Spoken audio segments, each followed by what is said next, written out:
Musim kemarau yang melanda Lain sejumlah saudara, wilayah di setiap Kabupaten musim Karangasem kemarau, Bali puluhan berdampak kepala terhadap keluarga di krisis air bersih Banjarnegara, dan Adian, dan harus Tiki, membeli Desa atau menampung Jungutan, air Kabupaten hujan. Karangasem, Bali, selalu kekurangan air bersih. Dan untuk mengantisipasi hal itu, para anggota TNI membantu warga mendapatkan air bersih dari sumber mata air dengan memasang pompa hidram yang hanya bisa dan digunakan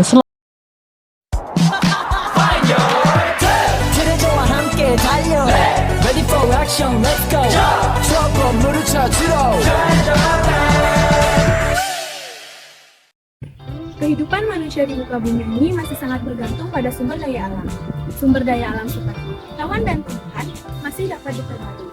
Namun, sumber daya alam lain seperti udara, tanah, air, hasil tambang, bahan bakar minyak, dan lain sebagainya tidak dapat diperbarui. Sehingga selalu dibayangi oleh ancaman kelangkaan. Kelangkaan merupakan keterbatasan sumber daya alam yang menyebabkan kebutuhan manusia tidak dapat tercukupi. Selain itu, kelangkaan juga dapat diartikan sebagai manusia yang ingin mendapatkan sesuatu, namun tidak dapat diperolehnya secara langsung.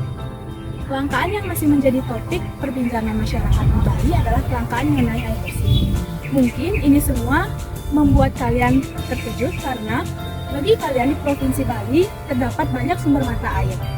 Namun, itu semua tidak menjamin ketersediaan air bersih bagi seluruh kalangan masyarakat di Bali.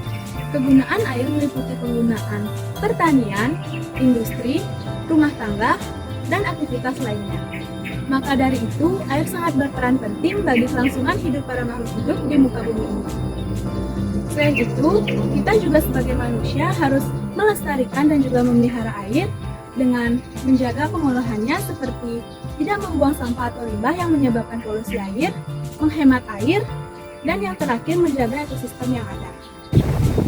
Belakangan ini, kami dapat mendengarkan berita yang menarik perhatian masyarakat Bali, di mana berita ini mengenai krisis dan kelangkaan air bersih di Kabupaten Karangasem. Sebanyak 37 desa di Kabupaten Karangasem alami potensi krisis air bersih di musim panas hingga kemarau. Daerah yang berpotensi alami krisis air bersih cenderung di dataran tinggi dan tandus. Itu dilihat secara geografisnya.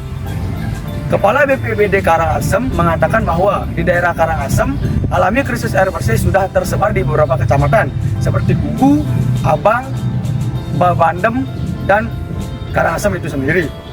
Hal itu dikarenakan karena minimnya sumber mata air yang ada di sana dan lokasi yang berada di ketinggian dan tanah kering. Misalnya Ban bagian atas, Gianyar bagian atas, Gianyar Barat bagian atas, dan Batu Ringin atas. Namun, pada tahun 2023, krisis air bersih di Karangasem sudah mengalami penurunan dibandingkan tahun-tahun sebelumnya.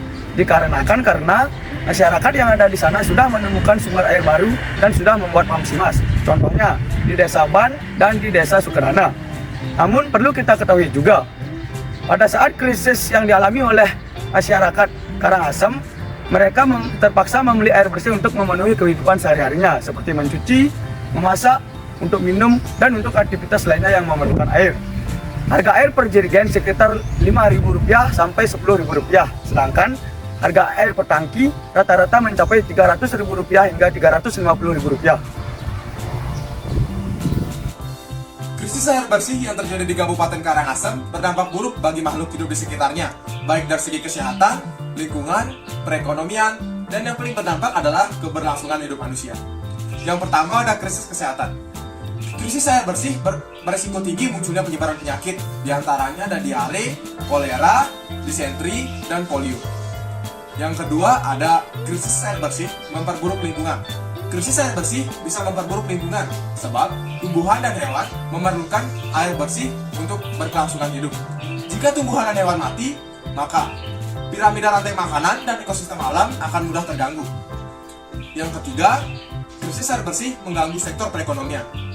Krisis air bersih dapat mengganggu sektor perekonomian, khususnya bagi mereka yang bekerja di sektor agrikultural dan konsumsi. Yang keempat, standar kehidupan manusia menurun. Krisis air bersih dapat mengganggu sektor operasional sekolah, rumah sakit, restoran, dan perhotelan. Jika semua sektor perekonomian mengalami krisis air bersih, maka standar kehidupan manusia akan mudah menurun. Yang kelima, kelaparan merajalela. Sektor pertanian membutuhkan air bersih untuk mengirigasi tanaman. Otomatis, kegiatan bercocok tanam akan mudah terganggu dan terhambat karena kurangnya pasokan air bersih. Cara mencegah terjadinya krisis air seperti yang terjadi di daerah Karangasem, maka kita wajib lakukan hal-hal seperti berikut. Yang pertama, menghemat air. Yang kedua, tidak membuang sampah pada saluran air. Yang ketiga, melakukan reboisasi, karena dengan melakukan reboisasi, maka cadangan air akan terus bertambah banyak. Yang keempat, membuat tempat penampungan air hujan. Dan yang kelima, melakukan program Pamsimas. Jika kalian tidak tahu apa itu program Pamsimas, kalian bisa mencari tahu di Google ataupun di Safari. Krisis atau kelangkaan air bersih bukanlah hal yang harus kita takuti pada saat ini. Mungkin ini bukanlah hal yang mudah bagi beberapa orang. Namun kita semua pasti dapat melewatinya apabila kita melaksanakan beberapa tahapan-tahapan yang dapat mencegah peristiwa kelangkaan air bersih. Kalau bukan kita, siapa lagi? Dan kalau bukan sekarang, kapan lagi?